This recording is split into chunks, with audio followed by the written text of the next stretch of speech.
Welcome to Carpe Dime, a podcast about personal finance and everyday life. I'm Jamie Davidson. And I'm Dusty Simmons from Financial Center First Credit Union.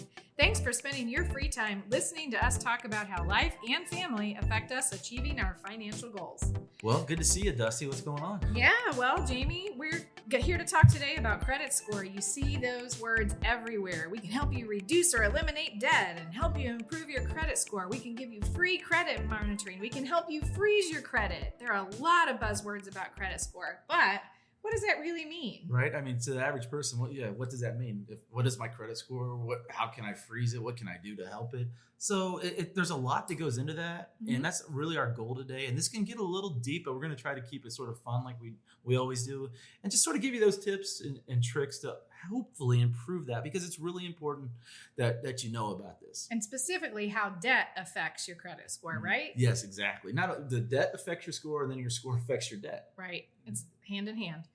All right, so we should start by talking about debt, right? Yeah. Okay. You got some facts, didn't you? Fat Queen always has them.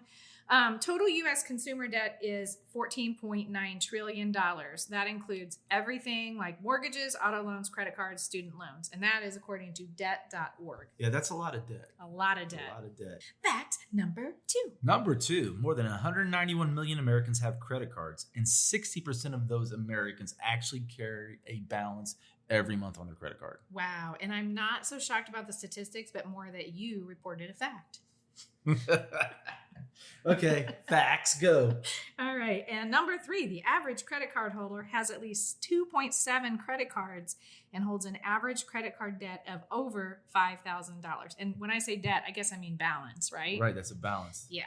So actually, believe it or not, that number's come down a bit recently. I used to be higher think than it that. has. I think pre-COVID, it was probably a little higher. Much higher, yes. So yay, Americans, for paying down your debt over the pandemic. Yay, good job. Stimulus checks at work.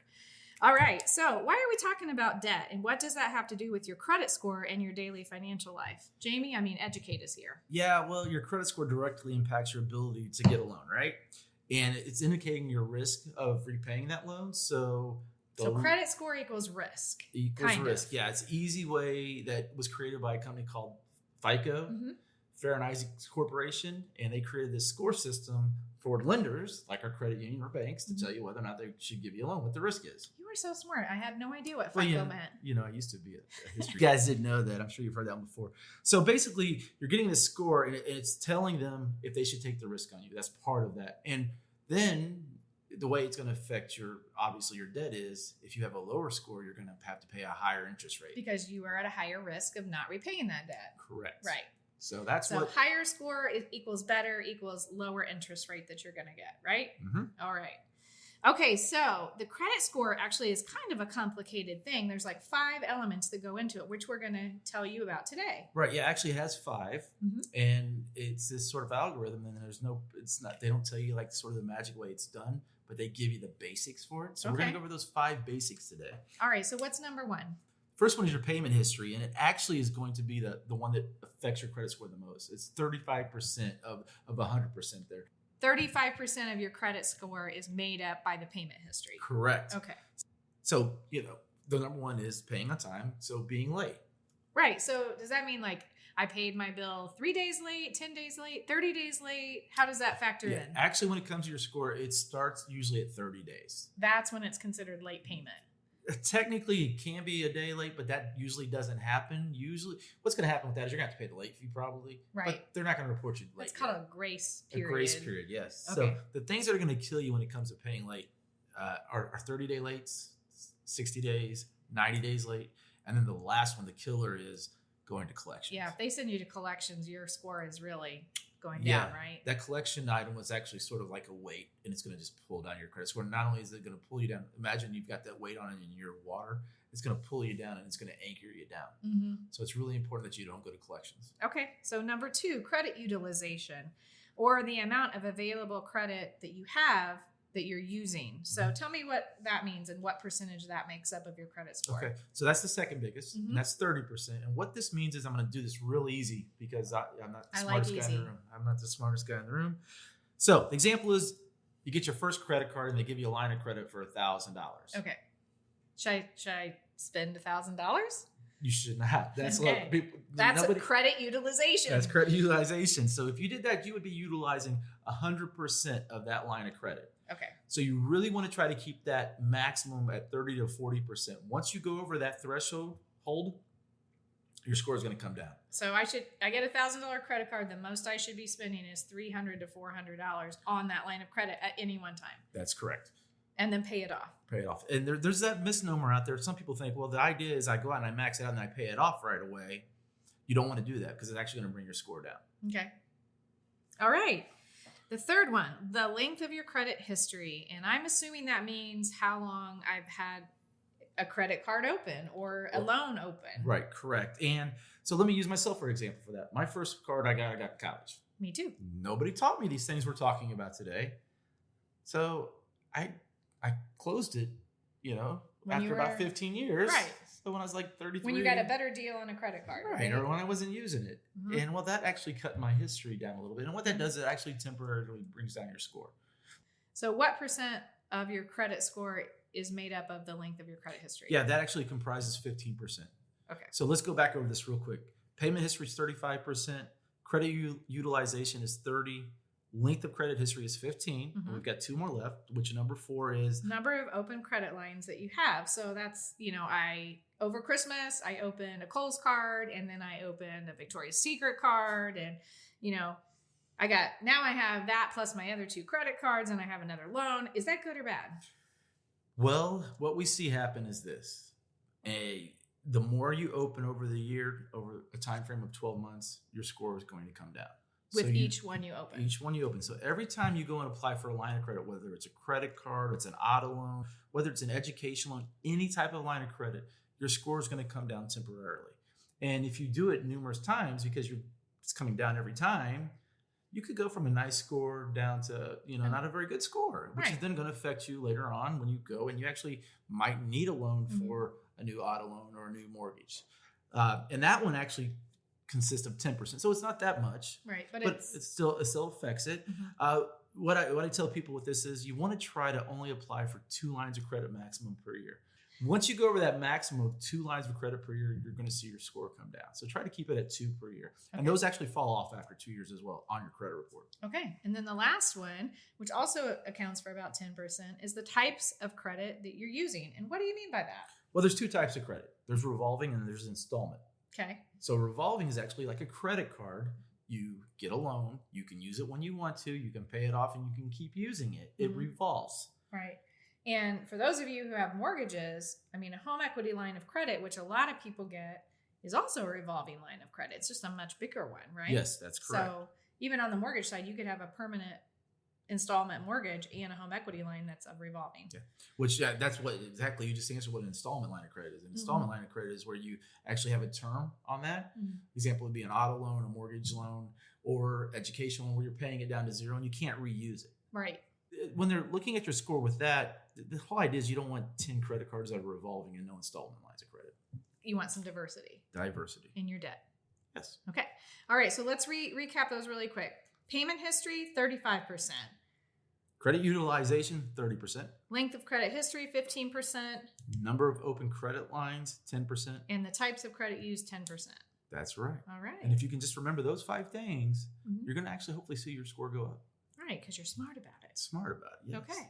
So we've been talking a lot about credit score, but we really haven't defined kind of what those tiers are for good credit, not so great credit, bad credit. So let's talk about it in the frame of mind of like a school grade. Yeah, actually it is. It's very much like a grade that you would get in school. Yeah. Okay. So I'm an A+ student.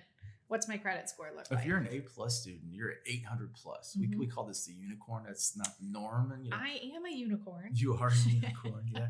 And when you have an 800+, you get the best rates. You're going to get, when you see on TV those auto loans at 0% financing for 5 or 6 years, that's for those people. And an instant decision, you can apply and get an answer right away. Those are your unicorns getting those scores or getting those loans. Well, yeah, and the great news about this is, though, we've seen a lot more unicorns lately than we used to see because I think people are getting more aware of their credit score and how to actually do the right things to make sure it goes up. Okay. And then C students? C students, you're going to get the loan, but this is where the rates you really start to see them take up a little bit more. We're talking now where they're going up in percents. So we're not talking about them going up a tenth of percent. We're talking about them going up a percent. So that person might, the A student has the 1.99. This person is going to get the rates probably 3.99, 4.99, depending on where they're getting a loan from. And I don't think I said the scores on that, but I will say the scores. That's from 650 to 699. And the other thing that, having worked for a financial institution, what I know is that when you start getting into these C and D tiered borrowers, you might get a few more questions from your lender about how you're going to repay that loan. And they want a little bit more detail than just knowing you're a good borrower. Right. They're going to ask a little bit more. They're going to need more of a story there. Right. What's your debt? Example would be they'll pull your credit report and they'll say, well, it looks here like 2.5 years ago, you missed a payment. You were 30 days late. Right. What's going on? And that happened to a few payments. What happened? Right. Or we see you have some medical debt. Explain what your payment plan is for that. Yeah. So you got to tell the story a little bit more. Gotcha. Okay. D students? Well, we should call them D plus. That's 600 to 649. This is credit challenged people. This is going to be much higher interest rates. It's going to be higher to get that loan. You're going to have to tell your story a lot more. They're going to ask for a lot more detail. They're going to ask you to tell us what's going on. They're going to want proof of income. They really are going to need a little bit more there, and your rates are going to be higher. And some borrowers are actually going to say no. Yeah, you will. There will be some that will say no, but that doesn't mean you're not going to get a loan. Right. You can still get a loan. It's just going to be a little bit more difficult. Right. And this is where we see people. I see a lot of times at this level between 600 to 699, where they go out and they try to get a loan and they're told no at one place, and they go out next week and the week again, and they keep pulling their credit score down. So they're applying at multiple places, trying to get that yes, but they're hurting their credit each time they have their credit pulled. Yeah, this is where you really need to step back and slow down, and that's where you actually get somebody to maybe counsel you on this, right? Mm-hmm. And last but not least. So what if you are, a 600 or below score? Yeah, that's considered bad credit. Really, credit scores go from 450 to 800 plus, and this is where it's going to be difficult. And this is you're going to find places that'll give you the loan, but your interest rates are going to be extremely high. Yeah. Now not everybody's going to get the loan, but there will be places out there that'll try to give you the loan. Mm-hmm. So it's just one of those things. What I would recommend to people when you get to that point where you're below that, contact somebody out there that's, like myself, that's a counselor. They can help you rebuild this and teach you the steps to take care of this so that your score will go up and you won't have to worry about that. Mm-hmm. And here's a great thing. If you have borrowed when you have a low score and you've actually improved on your score and it goes up and it gets into a higher tier, refinance, because you're actually going to get a better loan rate. You can mm-hmm. actually refinance a loan you already had and get a better rate on that. You know what? I didn't know that you could even do that except with your mortgage until I came to work for the credit union. But you can refinance an auto loan. Yeah, if your score is improved and you can get a better rate, definitely look at refinancing any loan you have. Yeah, always look for the lower rate and always look to ways to help boost that credit score. Mm-hmm. So let's talk about that very scenario we just stated. So I go and apply at a traditional bank or credit union for a loan, and I get turned down because maybe my credit is in that D range, maybe low C. Should I stop there? I mean, you said don't go overboard and apply a bunch of different places, but how do you balance where you should stop? What I think you do there, that's where the education process comes in. You actually need to look at what your score is mm-hmm. and why it's there. And if it's one of those things where it's, you're at a 625, but it's gone from a 550 to the 625 in the last 6 months, maybe go look for alternative lending sources. Sometimes online lending will be a little more lenient that mm-hmm. way. What I wouldn't recommend you do, though, I wouldn't recommend you run to payday lenders. Try to stay away from payday lending. Just the interest rates are astronomical. And the fees are really high. Yes. Yeah, both. Okay. All right, so we've been talking about credit score, and Jamie's come up with 4 killers of your credit score, things to avoid, right? Yeah, there's 4 things that'll kill it. I mean, no matter what, they're going to kill it, and you got to keep an eye on it. And that's why you monitor your credit score and your credit report. Number 1, obviously, is late payments. Right. You want to pay on time. Pay on time. Remember, don't be late. 30-day lates can bring it down. I mean, I'm talking, it can bring it down a lot. Mm-hmm. Okay, and number 2, collection items. And this is, again, where it gets into that 90 plus days and they've sent you to a collection agency. don't get there. If you get there by accident or something happens, get yourself out of that situation as soon as you can, because it's going to tank your score if you don't. Yeah. What I recommend you do is I meet with many people and help them with their financial lives. And they come to me when they have the collections, and I say, I wish you would have come to me before you got the collection item. I can still help you. But like I said, that's a weight. It's going to pull you down. Imagine you're in water with you've got that anchor that's just pulling you down. Now, what is the biggest type of collection that you see and that could be avoided so easily? That would be medical debt, actually. Yeah. A lot of people, what happens is you end up having an emergency, you go to the hospital, and then you get the bill, and you go, wow, this is ridiculous. I can't pay this. And you just take it and you throw it over there, or you throw it away, and you keep throwing it away, or you just act like you don't see it. But if you call them, actually, a lot of times we'll figure out ways to reduce that debt for you. And zero payment plan or 0% interest. Yeah, and then they'll actually set up a payment plan for you. Yep. But you have to call them and ask. They're not going to call you and say, hey, by the way, would you like for us to reduce your bill? And would you like, you've got to actually be your own advocate. Yeah. So before going to collections over a medical bill, make that phone call. Right. Okay, so number 3, maxing out your lines of credit. And again, that goes back to the don't get the $1,000 credit card and charge $1,000, right? Right. And let's take it even further. We said the majority of Americans have an average of $5,000 in credit card debt. So that means that they need to have, over $10,000 in a line of credit so that their score is not coming down. So think about it. It's more than $10,000. Right. So that's $10,000 in a line of credit. Imagine most of those are probably at a $5,000 or $6,000 line of credit. So it's just dragging that score down. Okay. And then the last one, opening multiple lines of credit or applying for multiple lines in a short period of time. So again, that's the whole, I applied for the loan, I got declined. I went to the next bank or credit union, applied for a loan, got declined, went to the next one. Don't do that, right? Correct. Yes. We see people kill their credit score every year during the holidays. Oh, yeah. Because they're applying for those. Because you think you're getting a good deal. Yeah, you go to the, you go to the 20% store. discount. Would you like to apply for this? You'd like to apply for that? You get 10% off or 20% off, or you get cash to come back. Well, what's happening there is you're actually dragging down your credit score. It happens with that, and just don't do it. And like you said, if you get told no at one place, don't go to multiple places. I've actually tried to help people before where their score was on the borderline, and I'm like, do these things, and in 3 months I can help you. Mm-hmm. And then they come back 3 months later and their score is lower because they went out and tried to get loans and they were told no, and you just can't do that. Okay. So 4 killers of credit: late payments, collection items, maxing your lines of credit, and opening multiple lines in a short time. Yes. Now on the flip side, we're going to talk about ways to rebuild or maintain your credit. So you need to work on it. Here's what you should do. Yeah. The key is first and foremost. So the killer was late payments. So the number one thing I tell people, let's get current on our payments. All right. So pay on time and stay current with your payments. Yeah, that's the first thing I would tell you. Make sure you're paying on time. If you can't pay on time, contact the creditor and let them know, hey, I'm going to be late. Is there any way I can pay a portion of this now and then pay the rest the next week or the week after that? So make sure you're paying on time. Very good. And then second, pay off collection items. Yeah, collection items, like I said, are their weight on your credit score, and they're just going to hold it down. A lot of times with these collection items, they're little things that you wouldn't think about. So say maybe you had a cell phone plan and you switched cell phone plans and you still owe the old company for about 3 more months on that contract, but you're mad at them. Yeah. They're mad at you and you're like, nope, I left you for a reason. Well, you think you're done with them?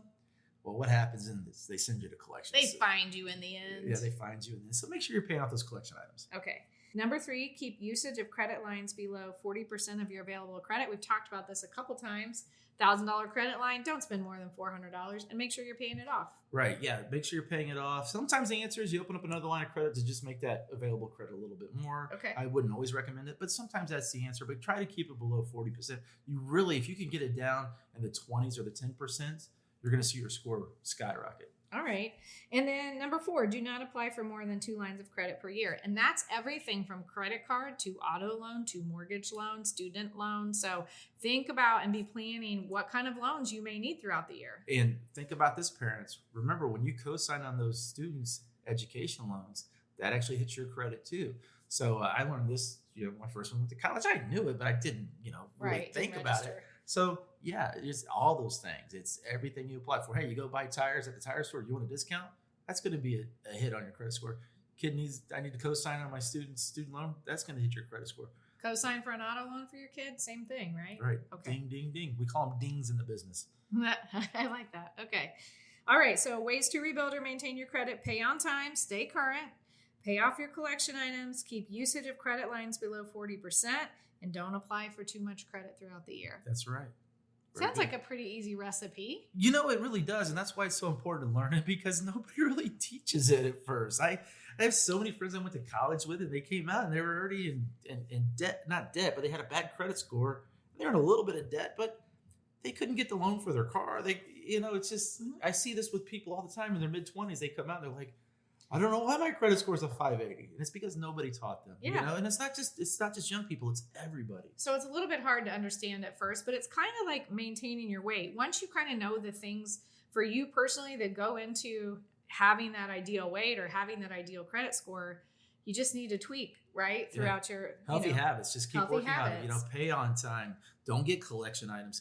Don't max out your credit cards. I mean, it happens sometimes. It happens, but just like weight loss, right? You kind of hit a slump and something happens, but the important thing is to stay on track, get back on track, and get back in those healthy habits as soon as you can. Right. It's like when I go on vacation, I know I gained some weight. When I come home, I need to cut back, right? And you probably spent way too much money on vacation too. You might have maxed out those cards a little more than usual. Yeah, probably. So some of us got to get your weight and your debt and your credit score back on track. Yeah. So what should you do if you're not sure where to start with working on your credit score? Or how do I know what my credit score is? Where can I find that? Actually, there's a lot of resources online that you can go to. We don't plug a lot, but we talk about apps, and Credit Karma is a good one to use. Free? It's free. It monitors it for you. You can go to all three of the bureaus, TransUnion, Equifax, and Experian. You can get your credit report. You can also, if you want to pay for your score, it's up to you. I would just look at my report. So there's all different ways out there. Some credit cards actually have it on there for free. So you might actually already have something that does it. You're just not aware of it. Right. Check your bank app and see if your credit score is available within that. Right. And, if you find you're in a challenge, reach out to a counselor to help you. A financial counselor like myself. Most credit unions have them. Some banks have them. A lot of community centers have them. They can actually sit down with you and help you figure this out and work on that. And we love to do that. That's what I love to do. Coaching, that's what we do, right? We want to get you to your best, living your best financial life. Healthy financial life. All right. Well, thanks. Anything else? That's it, I think. Carpe Dime is presented by Financial Center First Credit Union. It's produced by Jamie Davidson, myself, and Courtney Cooper. Financial Center is a 7-time national award winner in the category of adult financial literacy, and our goal is to help you, Jamie, improve your financial life. As always. To learn more, visit fcfcu.com.